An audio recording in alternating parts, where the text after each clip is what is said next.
人工智能續集。雨夜，市郊有間娃娃館霓虹燈閃閃爍爍，潮濕空氣入面顯得有啲怪。呢度係一間直交娃娃旅館，啲客多數係一啲怪咖，想試啲怪奇體驗。陳智能啱啱受聘嚟呢度做 keeper， 講係管理員，其實就係打雜、招呼客、抹地、check設備，乜都做。娃娃館人流少，份工人工唔多，但包食包住，對佢呢啲冇乜大志向嘅後生仔嚟講，夠糊口就得。呢晚雨落得唔停，敲玻璃窗嗒嗒聲，館內靜到得返冷氣機低鳴。陳智能窩喺櫃台後面張凳度，攞手機玩緊，合眼瞓。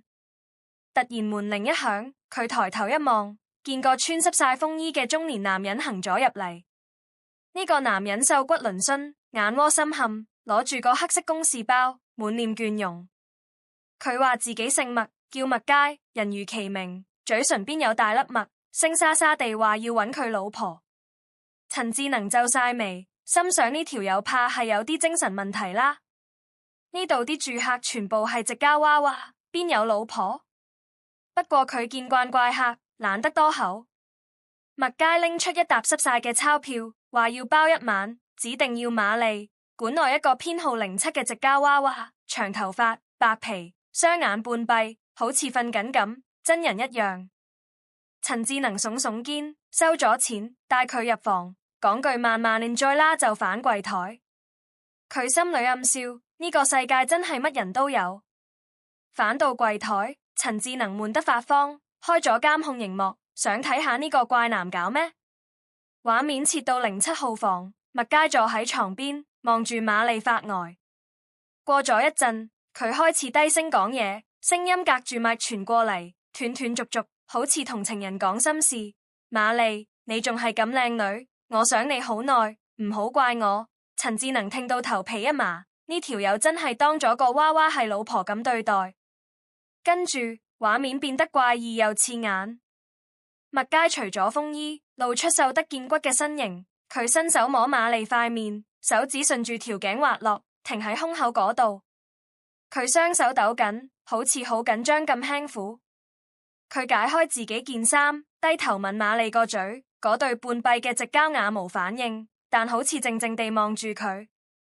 陳智能吞咗啖口水，心跳快咗。雖然知係假人，但呢幕真係有啲怪異。麥佳動作愈來愈放，佢除晒條褲，將瑪麗放平喺床，攤開佢對長腿。監控入面，男人赤條條壓喺娃娃身上，喘氣聲由細變粗，似要發洩晒啲慾火。佢雙手提起瑪麗條腰，臀部一上一下撞緊，直交皮喺燈光下深寒而耀眼，同佢熱辣辣嘅身軀成強烈對比。陳智能睇到目瞪口呆，心想呢條友真係夠變態，但見佢無搞亂啲嘢就唔理，唯有搖搖頭，繼續玩手機，心裏卻有啲唔自在。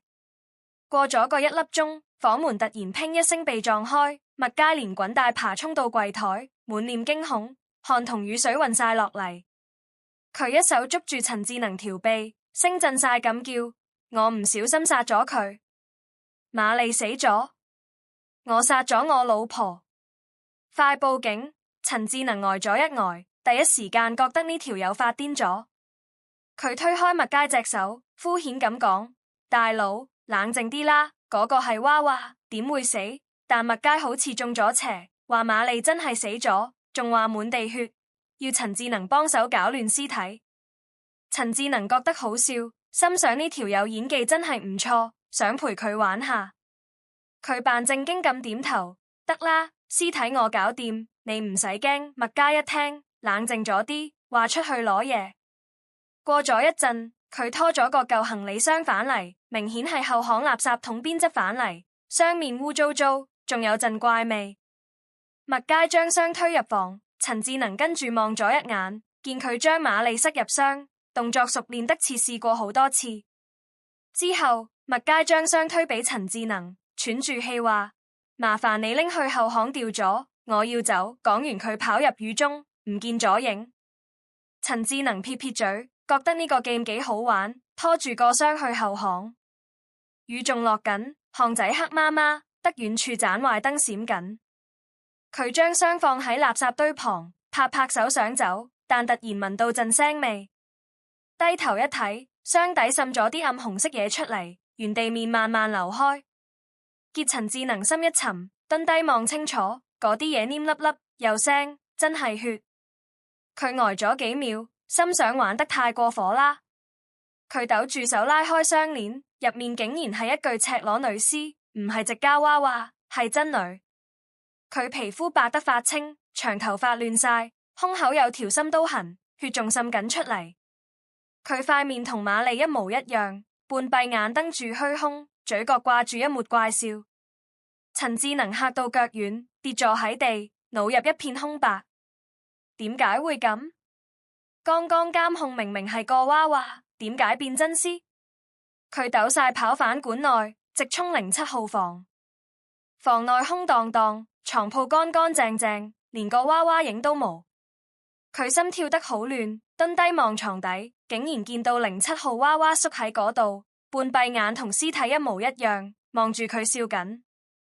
佢驚到彈起身，跑去監控室check畫面，但熒幕滿布雪花，乜都睇唔到。佢呆坐喺凳，語聲愈來愈大，耳邊似有低笑聲從巷仔傳入。後巷個行李箱孤零零咁放喺度，血水被雨沖淡，流落水渠。陳志能望住窗外黑夜，心寒咗一截。屍體係點時同娃娃調包？心諗一陣應該點同警察講？定係當唔知？陳志能冇力地垂下拎住手機的手，滂沱大雨下傻咗咁企喺度。